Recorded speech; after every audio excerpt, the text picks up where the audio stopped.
Bismillahirrahmanirrahim. Nahmaduhu wa nusalli ala rasulihil karim. Alhamdulillah nahmaduhu wa nasta'inuhu wa nastaghfiruhu wa nu'minu bihi wa natawakkalu alayhi. Wa na'udzu billahi min shururi anfusina wa min sayyiati a'malina. Man yahdihillahu fala mudilla lahu wa man yudlilhu fala hadiya lahu. ونشهد أن لا إله إلا الله وحده لا شريك له ونشهد أن محمدا عبده ورسوله. قال الله سبحانه وتعالى في القرآن الكريم: أعوذ بالله من الشيطان الرجيم. بسم الله الرحمن الرحيم. وما أرسلناك إلا رحمة للعالمين. صدق الله العظيم. وقال النبي صلى الله عليه وسلم: لا يؤمن أحدكم حتى أكون أحب إليه من والده وولده والناس أجمعين. أو كما قال رسول الله صلى الله عليه وسلم. یہ محمد سے وفا ڈھونڈے تو ہم تیرے ہیں، اور یہ جہاں چیز ہے کیا لوح قلم تیرے ہیں. نقش قدم نبی کے ہیں جنت کے راستے، اللہ سے ملاتے ہیں سنت کے راستے. محترم بزرگوں اور بھائیوں اور پیارے بچوں، اللہ رب العزت کا بے انتہا فضل ہے، اس کا کرم ہے کہ اس رب نے مجھے اور آپ کو محمد رسول اللہ صلی اللہ علیہ وسلم کی امت میں پیدا فرمایا.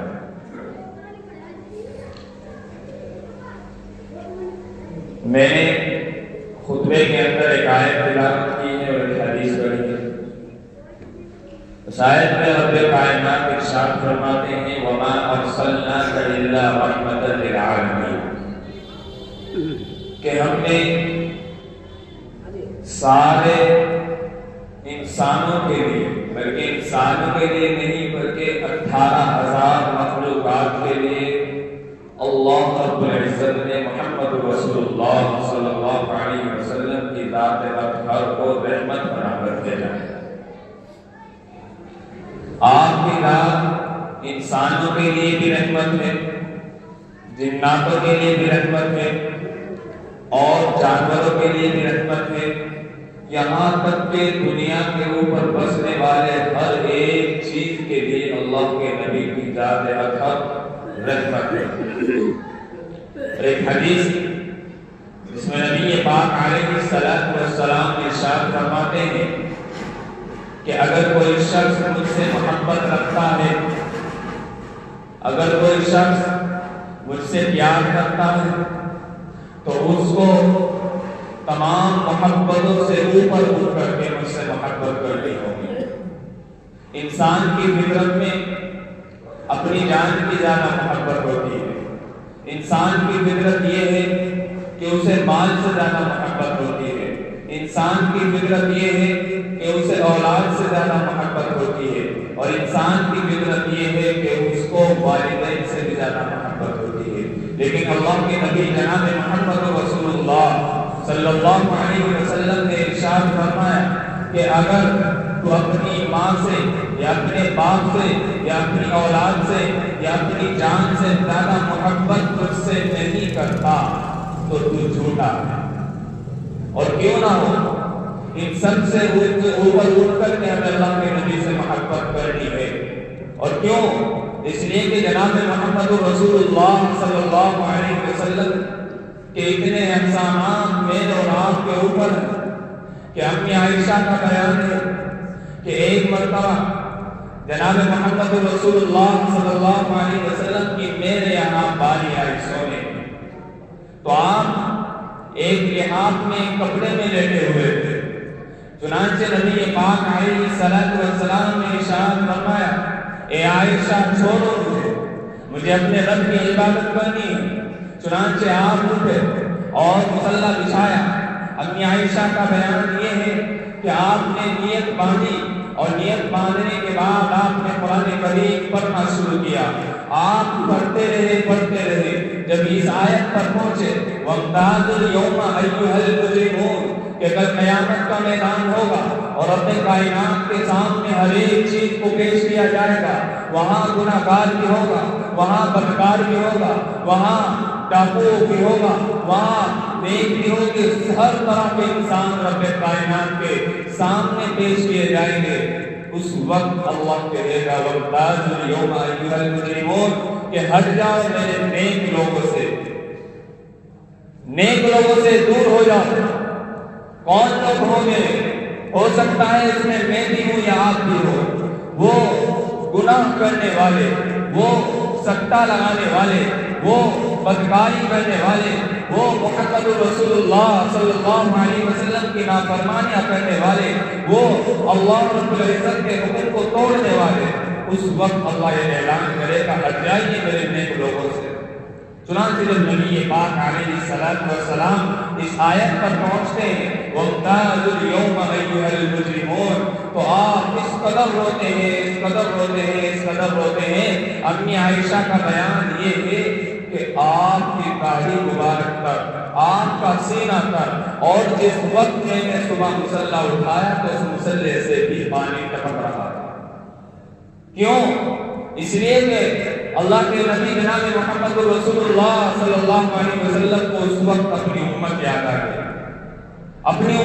آ گئی، لیکن امت کا حال آج یہ ہے کہ جناب محمد رسول اللہ صلی اللہ علیہ وسلم کی سنتوں کا کوئی پاسبان نہیں ہے۔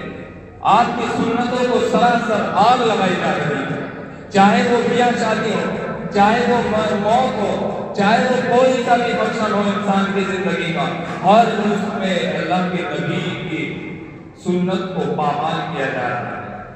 کیوں؟ کیا اسی لیے اللہ کے نبی رو کر گئے ہیں؟ کیا جناب محمد رسول اللہ صلی اللہ علیہ وسلم کو قیامت کے دن کیسے منہ دکھاؤ گے؟ کیا منہ دکھاؤ گے؟ میرے بھائی، ہر ایک انسان کو سامنا کرنا ہے، مرنا ہے ہر انسان کو، تو کیا منہ دکھاؤ گے؟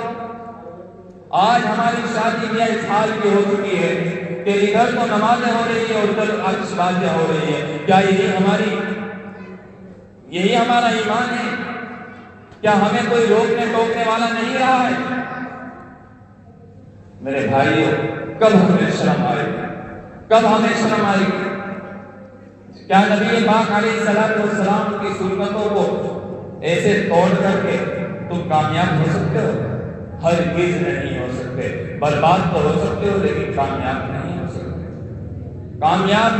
سکتے، ہرگز نہیں ہو سکتے۔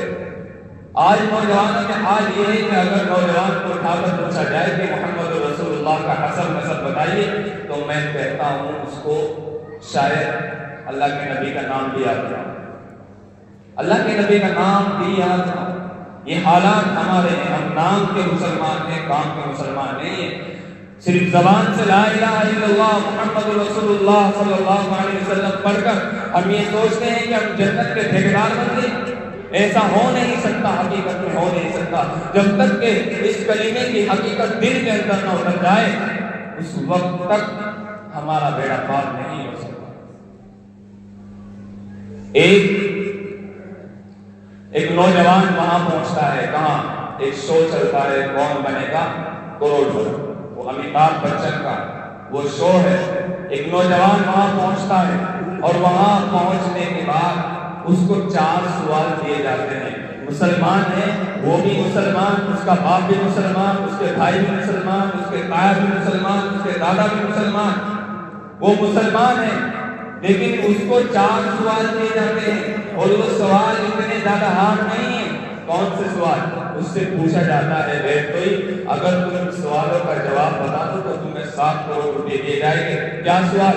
کہ آپ کے نبی کا نام کیا ہے؟ وہ 4 چن لیتے ہیں، محمد، جبرائیل، اور اسماعیل اور ابراہیم، کہ ان چاروں میں سے کون سے محمد رسول اللہ صلی اللہ علیہ وسلم یعنی آپ کے نبی کون سے ہیں؟ میرے بھائی وہ 5 منٹ تک سوچتا ہے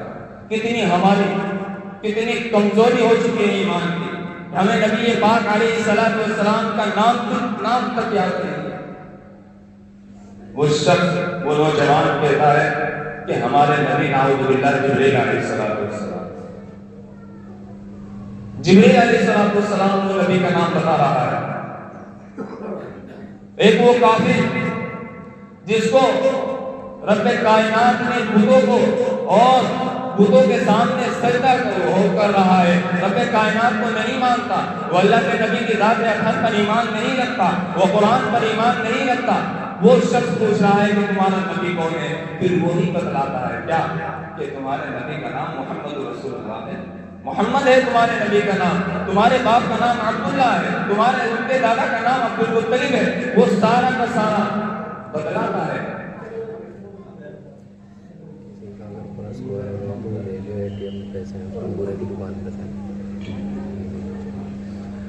وہ کافر بتلا رہا ہے کہ تمہارے نبی کون ہے۔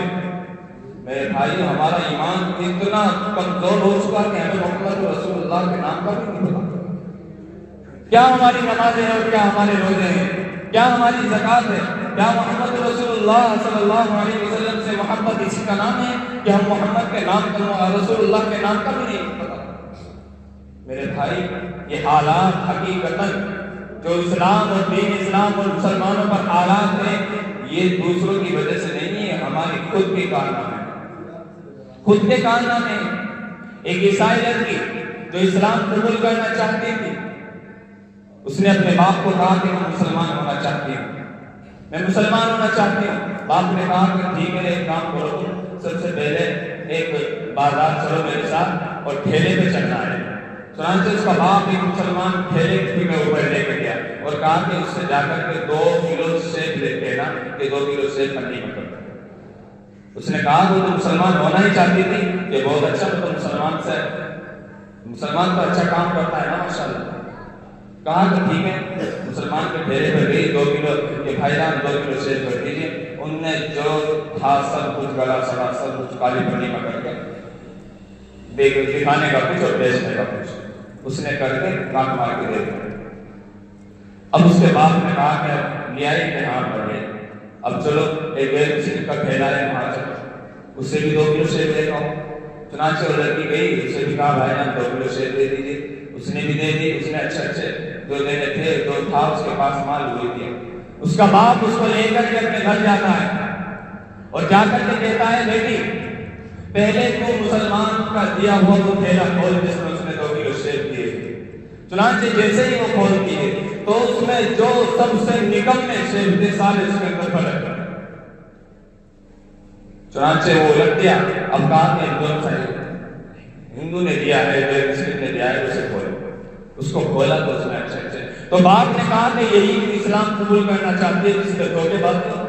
مسلمانوں ہم نے اپنی ذات سے اسلام کو بدنام کیا ہے، چوک اور چوراہوں پر دیکھ کر کے ہم اسلام کو بدنام کر رہے ہیں، ہماری شادیوں سے اسلام بدنام ہو رہا ہے۔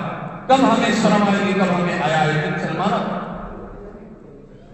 قیامت کے قریب ایک ایسا وقت آ جائے گا، اتنی بزدلی مسلمانوں کے اندر آ جائے گی، ایک عورت کہے گی اور 10 نوجوانوں سے کہے گی کیا کہ آپ لائن لگا کر یہاں کھڑے ہو جائیے، میں اندر سے تلوار لے کر آ رہی ہوں، تمہارا سر قلم کروں گی۔ ان لوگوں کی، ان لڑکوں کی، ان مسلم نوجوانوں کی اتنی ہمت نہیں ہوگی کہ وہاں سے ہٹ کے ادھر چلے جائیں۔ اتنی بزدلی قیامت کے قریب آ جائے گی۔ کیا ہم اسی کا انتظار کر رہے ہیں؟ کیا اسی کا انتظار کر رہے ہیں؟ میرے بھائیو اب بھی وقت ہے، اب بھی اللہ کا دروازہ معافی کا کھلا ہوا ہے۔ اپنے رب کو منا لو، خدا کی قسم منا لو، اب بھی وقت ہے۔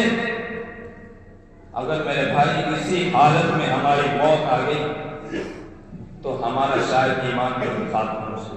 ایسے حالات ہمارے کلمے بھی یاد نہیں ہے، ہماری نمازیں یاد نہیں ہے، سورہ فاتحہ تک کے یاد نہیں ہے، ہماری عمر 70-80 سال کی ہوگی، لیکن خدا کی قسم اگر ایک بوڑھے کو میں اٹھا دوں کہ سنائیے سورہ فاتحہ، وہ سورہ فاتحہ سنا نہیں سکتا۔ یہ حالات ہمارے ہیں، اور پھر کہتے ہیں کہ اللہ کی مدد آئے گی، پھر کہتے ہیں اللہ کی مدد آئے گی۔ کیسے آ جائے گی؟ جب تم کام نہیں اچھا کر رہے ہو تو کیسے آ جائے گی؟ مدد تو مومنین کے ساتھ ہے، قرآن کریم کے اندر ہے کہ مدد تو مل کر رہے گی، لیکن بشرطے کہ تم سچے پکے مومن بن جاؤ، مومن بن جاؤ، مدد تو آئے گی۔ عمر فاروق کے ساتھ مدد تھی، ابو بکر کے ساتھ مدد تھی، علی المرتضیٰ کے ساتھ مدد تھی، عثمان کے ساتھ مدد تھی، صحابہ کے ساتھ مدد